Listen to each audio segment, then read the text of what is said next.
Father Florence, father Noel के पहले जो डायरेक्टर थे वो यही थे और फादर प्लेसी की उपस्थिति में डायरेक्टर बने थे और बहुत अच्छा काम किया शिक्षा के क्षेत्र में फादर ने।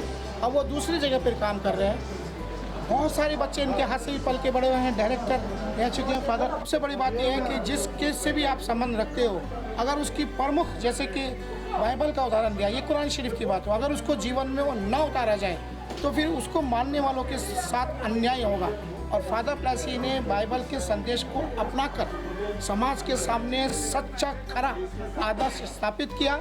और फादर फ्लोरेंस खुद फादर है, वो खुद ये स्वीकार कर रहे कि वो भी उस लेवल को शायद छू नहीं पाए। हालांकि संघर्षरत है और काफ़ी चर्चित भी हैं, लेकिन फिर भी उनका स्टेटस आप समझ सकते हो कि बाइबल का स्टेटस क्या है और हमारी मान्यता क्या है समाज में। तो फादर प्लेसी उसी तर्ज पर जाकर बैठे हैं। तो यह है फादर प्लेसी का असर। तो शायद यही भारत सरकार ने सोच समझकर उनको 85 में राष्ट्रीय पुरस्कार देकर सम्मानित किया। एक तरफ हम लोग भी उस टाइम उस टाइम फादर विंसेंट थे, हम लोग बोलते थे ओके मदर टेरेसा को हम संत मानते ही थे, फादर प्लेसी भी क्या कम नहीं है, क्योंकि बच्चों के सेवा, सड़क के बच्चे। आज बॉम्बे में बोले तो सड़क के बच्चे बोले तो तुरंत फादर प्लेसी का नाम बोले, फादर प्लेसी बोलेगा तो सड़क के बच्चे। इनका एकदम एक साम्य बोले, कोई भी जानते हैं फादर प्लेसी है सड़क के बच्चे, तो इसका एक जुड़ा हुआ है।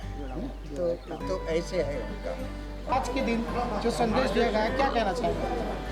मैं यही कहना चाहता हूँ कि किसी को क्षमा करना, कितने बार, एक बार, दो बार नहीं, 70 टाइम्स 70 टाइम्स 7 तुम क्षमा करो। बोले तो आदमी, बच्चों में या किसी का भी इंसान है, हमारा किसी विचार है कि हम आशावादी होना चाहिए, हम हमेशा बदल हो सकता है। शायद आज तक नहीं हुआ उसका मतलब कल नहीं हो सकता, ऐसा नहीं। और स्नेह का ये उदाहरण है, बहुत से बच्चे लोग बेचे हैं और मैं बोलता हूँ कि मैं तो उसका आदर्श में लायक नहीं हूँ, मैं कम है, नहीं मैं बोल रहा हूँ दूसरे लोग शायद देखेगा, मगर एक आदमी जो सचमुच बच्चों को दिल से प्यार किया और सपने में भी हर टाइम सोच रहे थे, तो फादर प्लेसी। वो जब फादर स्नेहसन में था तब भी वो उनका बदली हुआ, उस टाइम भी वो सोच रहे थे कुछ बच्चे को कैसा लाने का, किसको क्या क्या कर सकेगा। उसने ऐसा नहीं किया अभी मेरे को वहाँ भेजा तो अभी कुछ लेना देना है कि स्ट्रीट चाइल्ड का नहीं, वो सोचते थे जो समझेगा अभी कुछ ज़रूरत है, वो कुछ उसने ज़िंदगी नहीं बनाया, उसको भी कैसा आगे बढ़ा सकता है। अभी एक आदमी भी याद है, एक हमारा बहुत उदाहरण है। सो कुल मिलाकर यही फादर ने जो पॉइंट केंद्रित किया वो सबसे बड़ा शायद है इस संसार के अंदर। तो जैसे कि फादर नोएल ने हकीकत स्थिति रखी आज के असिस्टेंट डायरेक्टर जो हमारे देश में है फादर, तो वेलफेयर फाउंडेशन जो है मतलब उनकी देख में हो रहा है, प्रमुख रोल अदा कर रहे हैं। ये क्लियर करेंगे क्या उसके बाद? देखिए, एक तो ये फादर प्लेसी यादगार में बनाया जा रहा है और फादर प्लेसी का जान पूरा बच्चों में रहा। हम ऐसा कुछ बनाना चाहते थे जिससे फादर प्लेसी की याददाश्त भी रहे और बच्चों के लिए कुछ हो। तो जब हम बच्चों की तरफ देखें अभी तो अलग अलग तरह के स्किल्स, जैसे कि पहले क्या होता था, गांव में रहते थे तो तालाब ये सब का एक्सेस होता था, तो सबको तैरना आता था, भागने जगह होती थी। लेकिन आज अगर शहर में देखोगे तो मुंबई शहर में ये सब उपलब्धि गरीबों के लिए नहीं है। तो हमने ऐसा सोचा कि ऐसी एक जगह बनाना चाहिए जहाँ पे बच्चे खुल के रह सकें और ये सब स्किल्स भी सीख सकें। तो ये सब हुनर सिखाने और उनको एक खुली जगह मिलने के लिए जहाँ पे वो खेल सकते हैं, जहाँ पे सकते हैं नई चीज़ें सीख सकते हैं, इस उद्देश्य से हमने चाइल्ड डेवलपमेंट सेंटर का फादर प्लेसी के नाम पे होगा वो, जो स्नेह सदन पर आएगा, लेकिन फिर वो एक बच्चों का होगा, लेकिन बच्चों के लिए चाइल्ड डेवलपमेंट सेंटर होगा। इसका मतलब है कि वहाँ पे परमानेंटली बच्चे नहीं रहेंगे जैसे हमारे दूसरे सब हैं, लेकिन बच्चे आएंगे, सीखेंगे और जाएंगे। तो क्या होगा कि अनेक बच्चों का इस फैसिलिटी का लाभ लेने होगा। और दूसरी बात ये होगा कि अभी जो दूसरे NGOs है उनके पास ऐसी प्रॉपर्टी ऐसी नहीं रहती है, तो उनके लिए भी हम ये उपलब्ध करना चाहते हैं। तो अगर वो रिसोर्ट या हम कहीं जाएंगे तो वो बहुत महंगा होता है और वो भी नहीं तो हमें ऐसी ही जगह बनाना है जो अफोर्डेबल हो, जहाँ पे बच्चों पूरी तो ताज़ा हवा लोनावाला जैसे जगह पर रहने का सुखाई ये प्राप्त हो, और ऐसा जगह होना चाहिए जहाँ पे उन्हें सीख मिले। सिर्फ रहना और मजा करना ही नहीं, उसके साथ सीखने भी मिले। इस उद्देश्य से हमने चाइल्ड डेवलपमेंट सेंटर का सोचा है और अभी हमने काम चालू करने का सोचा है। उसके लिए अभी हम प्लान कर रहे हैं और क्या कब करना है ये सब। दूसरी बात यह है कि यहाँ पे जो है सिर्फ इसका ही नहीं है, यहाँ पे इन रिलेशन विद नेचर, मतलब वातावरण के साथ बच्चों को घुल मिलाना, उनको अलग पेड़ पौधे के बारे में बताना, और ये सब भी उद्देश्य यहाँ पे किया जाए। शहर में तो आम खाने मिलता है लेकिन आम का पेड़ दिखता नहीं, तो आम का पेड़ क्या है ये आज बच्चों को मालूम है। फादर निश्चित तौर पर बहुत अच्छी कल्पना है, बहुत अच्छी सोच है, और सीनियर तो इतिहास 50 साल से अच्छी काम कर रहे हैं, लेकिन आज स्थिति उलट हो गई है 2 साल के कोरोना काल में।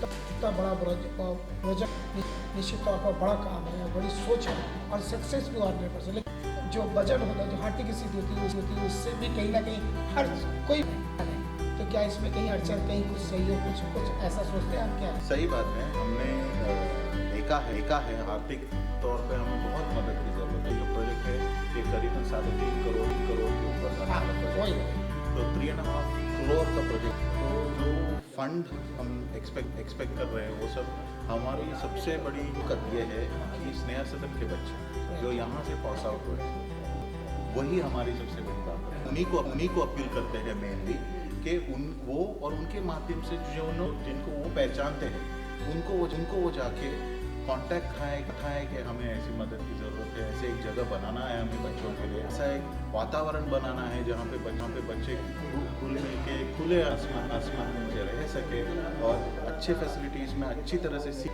चाहे वो बच्चा कितना भी गरीब है। और फादर प्लासी का नाम उससे हुआ है, इसलिए फादर प्लासी यानी सबके लिए पिता है, तो पिता का नाम अमर रहने के उस उद्देश्य से हर एक बच्चा कोशिश करेगा, ये हमारा विश्वास है।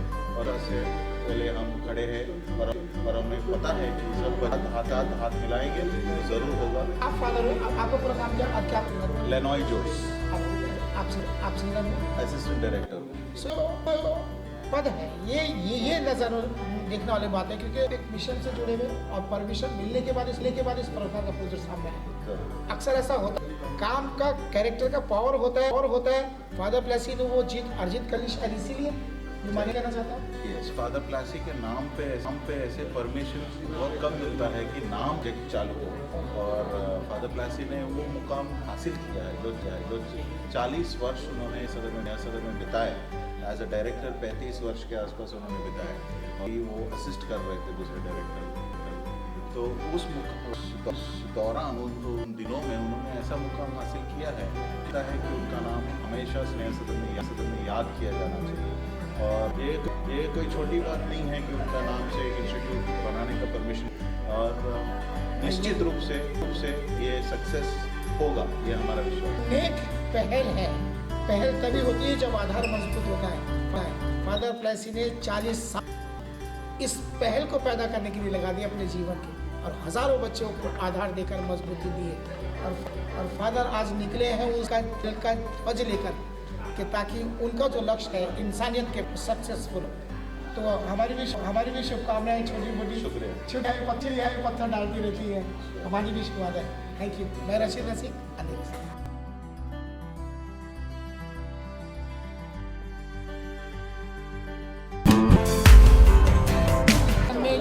जो फादर टोनी, ब्रदर मोरिनेस और फादर प्लासी और आज फादर नोएल, उनके साथ में आप क्या कहना चाहेंगे संदेश फादर प्लासी के बारे में?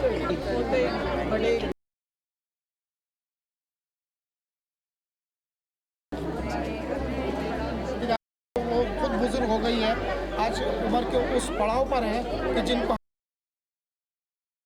पूरा जीवन बच्चों को फादर प्लासी के डायरेक्शन में, फादर नोएल के डायरेक्शन में, फादर फ्लोरेंस के डायरेक्शन में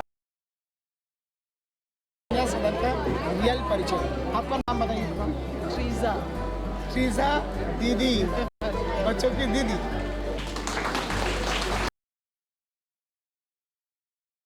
स्नेहा सदन यानी कि वही संस्था जिसको 85 में राष्ट्रीय पुरस्कार मिला था, फुटपाथ पर रहने वाले अनाथ व बेसहारा बच्चों की सेवा करने के उपलक्ष्य में, और जिसके लायक उभर कर आए थे। एक महीने पहले उनका इंतकाल हुआ। उनका पालन पोषण करके उन्होंने उनके पैरों पर खड़ा किया, उनको आधार दिया, उनको सपने दिए, और सपने पूरे करने के लिए आए सामने जिन्होंने उनके सपनों को छुआ और पूरा किया। आज उनकी 13वीं बोलते हैं उनकी, तो उसी सिलसिले अपने अपने मुकाम पर हमारे बीच में अमीन शेख एक है, और वो अमीन शेख ने बहुत परिश्रम किया। सबसे बड़ी बात यह है कि स्नेहधन के जो फुटपाथ पे बच्चे रहते हैं उनके लिए इंग्लिश बोलना एक चैलेंज रोग। शिक्षित होना ही बड़ी बात है, लेकिन इंग्लिश बोलना तो उससे भी बड़ी बात है। लेकिन ये व्यक्तित्व ऐसा है कि इसने ना सिर्फ अपनी भूमिका के द्वारा दर्शाया कि किसी से कम है, और जो संदेश हमें कि हमारी जो स्माइल है, हमारी जो खुशी है, वो आपकी बदौलत है। और उस संदेश को अमीन शेख ने अपने जीवन में ढालकर बखूबी न दर्शाया, उसको सिद्ध किया। तो मेरे बीच में है, क्या कहना चाहिए? मैं तो ये कि मैं लाइफ अगर फादर प्लासी मुझे अगर दादर स्टेशन से नहीं उठा के लाता, अच्छा, या ड्रग सेलर होता या चोर होता या कुछ 1988 जब फादर प्लासी मुझे दादर स्टेशन में फाउंड किए, नंगा था, भिखारी, पूरा बाल नहीं करता, लेकिन फादर प्लासी एक ऐसे जो इंसान है नहीं, काफ़ी बच्चे जैसे आप बोल रहे हो 50,000, ये तो कुछ भी नहीं है जो ये दुनिया मेरे लिए तो वो भगवान अल्लाह गॉड से बढ़कर है। आज तक मैंने भगवान अल्लाह गॉड देखा नहीं, लेकिन उन्होंने देखा है, क्योंकि वो एक ऐसा बंदा है कि वो अपना सवेरे से निकलते हैं रात तक, उनका ऑब्जेक्टिव यही था कि बच्चे रोते हैं। और हमारा देश एक ऐसा देश है जहाँ पर करोड़ों बच्चे रोते हैं आज भी, क्योंकि किसी को कुछ पड़ी नहीं। लेकिन ऐसे हम इंसान हैं जो चाहते हैं कि हमारा देश से ही मैं जो हूँ आज उनके वजह से, मैं तो यहाँ आज खड़ा नहीं होता। निश्चित तौर पर स्नेहा सदन का हर बच्चा सपना लेकर आता है, सही बात, लेकिन वो कोशिश भी उन बच्चों के बीच में आप के आशीर्वाद से, स्नेहधन में रहने वाले यार दोस्तों के सहयोग से, और सबके लोगों की समाज, आप निश्चित तौर पर सफल हुए। और आप उस इस उपलब्धि के बारे में आप वही हमको फादर ने सिखाया है कि शेयरिंग इज केयरिंग। जब आप किसी का केयर करते हो, प्लासी का ऑब्जेक्टिव यही था कि जो हम एक बच्चे में डालें वही बच्चा दूसरे बच्चे में डाले, और यही चीज़ मैंने सबसे अच्छी चीज़ सीखी है। प्लासी नहीं होते शायद मैं ये नहीं कर रहा था, शायद मैं ऑलरेडी मैरिड होता, 4-5 बच्चे होते, मुझे कोई फर्क पड़ता है नहीं, और शायद मेरे बच्चे भी इस नया में आए। लेकिन आपने एक मिशन के तौर पर उस सपने को रखा, और सपना भी छोटा नहीं बड़ा था, लेकिन आप इंटरनेशनल लेवल पे प्रसिद्ध होने के बावजूद पुरस्कार भी प्राप्त, तो वो जो बुलंदी आपने छुई वो किस मतलब क्या ट्रैक था, वो बताएंगे मेरे? देखो आप काम ठीक है, पर के गधे में स्लेवरी होती है, घोड़े में होता है प्राइड। तो आपको डिपेंड है कि आपको घोड़ा बनना है गधा बनना है, या अपने ऊपर लोड डाल दो, दुनिया बोल रही वैसे करो, या अपने पैशन को मोटिवेट करके पैशन अपने सपने के हिसाब से उसको डिज़ाइन करो। और बहुत कम लोग करते हैं, क्योंकि दुनिया जीती है जैसे लोग, आप नहीं जीते जिस तरीके से आपको जीना है। और मैं चाहता हूँ कि मैं जीऊँ जिस मैं चाहता हूँ, नहीं जिस तरीके से दुनिया चाहती है। आई थिंक वही एक चीज़ है जो हमको मोटिवेट, जो मेरे लाइफ में मोटिवेट किया। इंटरनेशनल लेवल पे जाना ऐसा ईजी नहीं होता है, उस तरीके से आपको इंसान बनना होता है, उस तरीके का काम आपको करना होता है, तो बहुत इम्पोर्टेंट के बच्चों के लिए एक भूमिका जो आपने सोची थी, आज आप बहुत टर्नओवर भी काफ़ी बड़ा है, आप बहुत अच्छी तरीके से भूमिका अदा करें, तो उन बच्चों को फादर प्लस आज नहीं है, उनके सपने को आप किस तरीके से उनके बीच में शेयर करना चाहिए? मैं ये बोलूँगा कि मैं फादर प्लस तो नहीं बन सकता, लेकिन अगर मैंने 1-2 बच्चों की लाइफ चेंज की, मैंने दुनिया चेंज की, कि हर इंसान एक दुनिया की तरह होता है। आपने एक बुक भी लिखी थी, मैंने बुक लिखा है, बुक में Bombay Mumbai life is life and because of you. Book आज की तारीख में 9 लैंग्वेज में है, English, Spanish, Hindi, Marathi, Catalan, French. सो अलग अलग लोगों ने इसको पढ़ा, अलग अलग लोगों ने इसको ट्रांसलेट किया। और आई थिंक ये समथिंग जब आप अपना दिल में रखते हो ना, उसमें एक सच्चाई होती है ना, तो इंसान को कहीं ना उसमें कनेक्ट होना ही है। और आज ये कैफ़े चल रहा है, हमारा कैफ़े बहुत फेमस भी है। कैफे में तो क्लियर करके दो क्या है? हाँ, कैफ़े का नाम है Bombay to Barcelona library cafe. ठीक है। और ये बॉम्बे टू बार्सिलोना क्यों है? क्योंकि ये पहली फ्लाइट टिकट थी मेरी, अच्छा जहाँ मैं बॉम्बे से स्पेन में गया था, बार्सिलोना में। अच्छा। और वहाँ पर जब बार्सिलोना में उतरा, जब फ्लाइट से बाहर गया, एक बच्चा रोड पे नहीं, ओके। एक फैमिली रोड पे सोती है, कोई यहाँ मुँह नहीं रहा है, कोई वहाँ कचरा नहीं फेंक रहा है, कोई कुछ नहीं है। तो मुझे अजीब सा एक हुआ कि एक देश वो है जहाँ से मैं आया, इंडिया, अच्छा। जहाँ हम बहुत बड़ी बड़ी बातें करते हैं, हाँ। बहुत अच्छी शब्द यूज करते हैं, हाँ। बहुत भगवान, अल्लाह और गॉड की बात ये कटाश पॉलिटिशियन की तरफ से नहीं ना? नहीं, ऐसा कुछ नहीं है। देखो, पॉलिटिशियन चाहे इंसानियत मोर इम्पोर्टेंट है। पॉलिटिशियन ये बनाया हम नहीं बनाया, ऊपर से तो नहीं गिरा, ये हमारा बनाया। तो हमारी बनाई हुई चीज़ में हमको फ़र्क लगना चाहिए कि ये क्यों हमारे देश में इतने करोड़ों लाखों बच्चे रोते हैं और दूसरे देश में नहीं है, ये गलत है। ये कुछ ऐसा इतना ज़ोर से हिट हुआ कि यार हर इंसान यहाँ पर अपनी तरीके से जी रहा है, लेकिन मुझे फ़र्क नहीं पड़ता है कि क्या हो रहा है। वो 45 डेज़ का जो ट्रैवल था मेरा, वो ट्रांसफॉर्म कर दिया मुझे कि मैं जैसे लोग जी रहे हैं यहाँ वैसे नहीं जीऊँगा। 21 के हो गए, शादी कर लो। अच्छा। हाँ। 22 के शादी कर लो, तो बेटा अभी बुढ़े हो रहे हो, चलिए शादी कर लो। घर में 2 रुपये खाने के लिए नहीं, 4 बच्चे हैं, दिया अल्लाह ने दिया, भगवान ने दिया, गॉड ने दिया। करनी तुम्हारी, भरनी तुम्हारी, लेकिन किसी पे ठोकते हो, अच्छा नहीं है, गलत है। तो वो हिसाब से मैंने आया, मतलब नहीं, मैं ऐसा नहीं जीऊँगा। अपने हिसाब से जीने की कोशिश की, अपने हिसाब से मॉडलिंग किया, टूर गाइड चालू किया। तो मैं 22 साल से बॉम्बे में हूँ। अच्छा। मतलब काफ़ी लोग पहचानते हैं पूरे वर्ल्ड में। और उस तरीके से आइडिया है, क्यों नहीं एक कैफ़े बनाऊँ जहाँ पर मेरे ऐसे बच्चे जिनका दिमाग नहीं है, चाहे कमज़ोर है, वो बच्चे कैफ़े चले। आज ये पहला कैफ़े शॉप है पूरे देश में जहाँ सबकी सर्विस सेम है। आप करो चाहे आप सर्व करो, सबकी सर्विस सेम है। और ये पहला कैफ़े है जहाँ पर कोई भी बच्चा रोड का या कोई भी हैंडीकैप बच्चा, बूढ़ा हो, कोई भी हो, फ्री में आके खाना है। अभी तक हमने कम से कम 41 बच्चों की लाइफ चेंज की है। और 5 साल में हमने 5 बच्चों को स्पेन लेके गए। 2 बहुत सक्सेसफुल है, एक टॉप फैशन डिज़ाइनर बन गई है और एक स्टडी कर रही है बार्सिलोना में सोशियोलॉजी। बहुत खुशी की बात है। यहाँ मैं कि उसके ऊपर आपसे क्वेश्चन कर रहा हूँ, क्योंकि फादर का जो लक्ष्य था वो बच्चे थे, तो आपने जो मुकाम हासिल किया वो तो कार्य था। क्या आपको ऐसा लगता है कि श्रीनगर में और लोग भी ऐसे हैं जो जिनको फादर तो बढ़ाना चाह रहा है, सही बात, जो उनके संदेश को पूरा कर रहे हैं? आपको क्या? देखो, आप अपने आप को देख लो, आप बड़े भाई हो, आप पहले हो हमसे, ठीक है, सुनिए, आप भी एक हो, उसमें आपका भी वैल्यू होता है। अभी काफ़ी हमारे जो बड़े बच्चे जिनको अभी 5-6 साल जो दिमाग आया, बोले यार नहीं, हमको कुछ करना है। हमारे बाप ने जो हमको, वैसे भले वो हमारे बाप नहीं थे पूर्ण, लेकिन वो बाप से बढ़ कर तो हमारे बाप नहीं कर सकते, उन्होंने किया। तो आज बच्चों को समझ में आ रहा है। जैसे हमारे एक्स बच्चे हैं, उन्होंने अभी प्रोजेक्ट स्टार्ट, और ये मुझे बहुत खुशी होती है कि अभी बच्चों सोच रहे हैं कि हमको कुछ करना है। क्योंकि जब देखो, इंसान की वैल्यू कम जब वो नहीं होता है।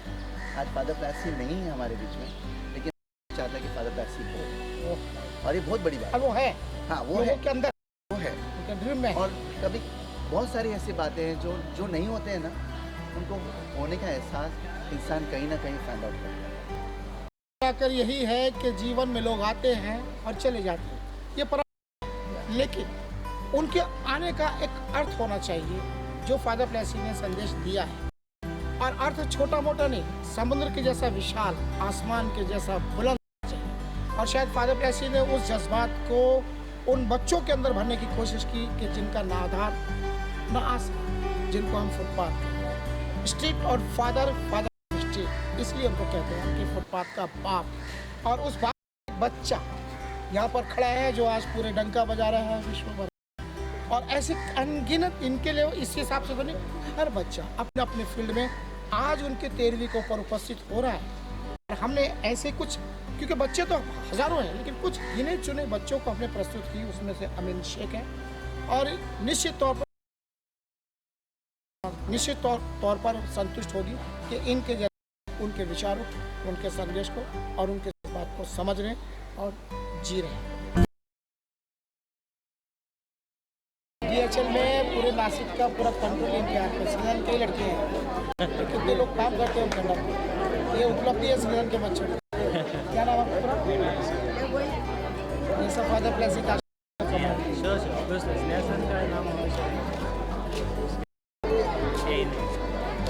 कितने साल आप सृजन में रहे? मैं 10 साल। और उसके बाद छोड़ के कितने साल में?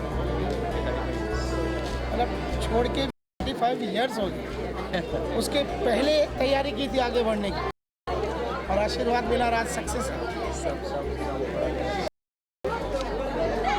सो मतलब ढलना चाहिए। जो भी हम कास्ट मजहब धर्म के लोग हैं, यदि जीवन में ढालते हैं 100% तो अच्छा लगता है। जैसे कि आपने दूसरे लड़कों का भी देखा और सुना उनके मुँह से, इसी तरीके से ये भी हमारे बीच में। और उसके पहले जो ठीक मुझसे बात करी थी उनका मीना कोई नहीं की बहन है।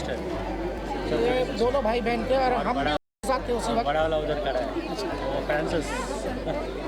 हम लोग सब